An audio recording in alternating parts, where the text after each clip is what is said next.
Welcome to the channel. Make sure you hit that subscribe button and that like button, and let's get going.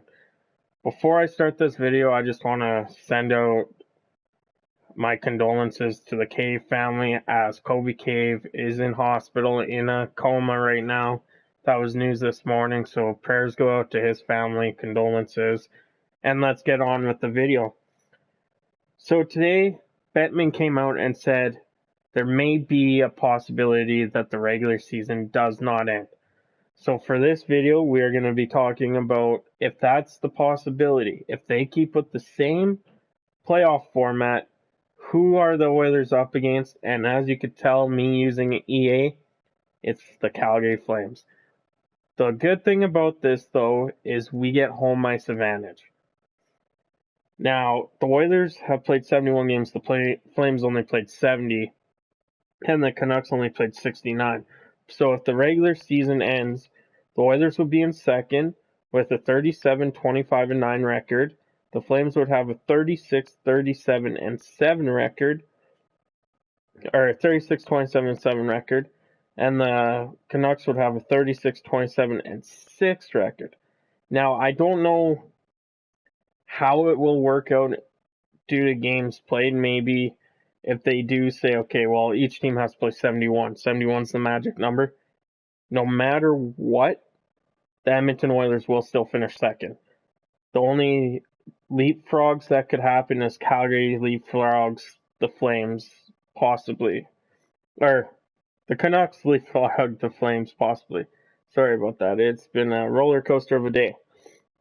Now, head-to-head this year, it hasn't been in Edmonton's favor, as they are currently 3-1 against the Flames this year, and started out on December 28th of 2019 with a 5-1 loss to the Flames.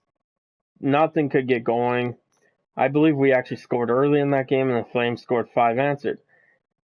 Then we go home to play the Flames, and we lose on January 12th. That was the day Cassian pretty much ragdolled Tkachuk, I believe. No, maybe it wasn't that one. And we lost 4-3, so better game. Then we go to the Saddle Dome again on the 30th of January.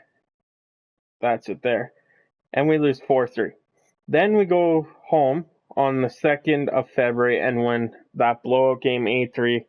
Team played their guts out, and so on and so forth. So we'll start with the stats for the Flames, then we'll get into why Edmonton can actually win this, not going off the preseason or the regular season. So their leading point guy is Matthew Tkachuk with 61, Gaudreau with 58, Lindholm with 54, Monahan 48, and Backlund 45. So top 5 scorers don't have more than 62 points.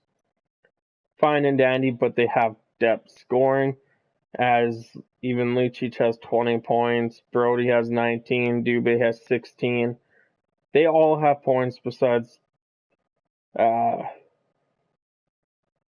couple of guys that they called up, and like Brandon Davidson, Forbert when they signed Yelishin. Then you go to the Edmonton Oilers. Okay, you got guys like 110 points in Leon Draisaitl, 97 in McDavid. Now, it drops from there. You got Nugent Hopkins at 61. Ties Tkachuk. Fine and dandy. It ties Tkachuk. Then it drops down to 34 points for Kassian, which he's only played 59 games. You got to think about that too. Draisaitl's played every single game. McDavid's only played 64. Nuge has only played 65. Kassian's only played 59 due to suspension.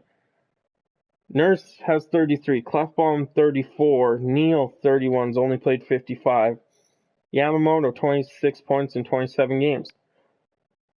Now, going off of that, the reason I could say I'm positive saying this, that we could beat the Calgary Flames in the playoffs, undoing any 71 game stuff, is because there's one factor in all those games that we haven't taken into effect, and that was we weren't healthy. We were always missing someone this year.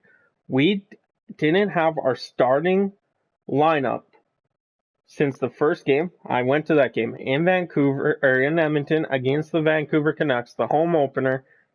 And what happened? Adam Larson gets injured. Blocks a shot, that's part of the game, blocks a shot.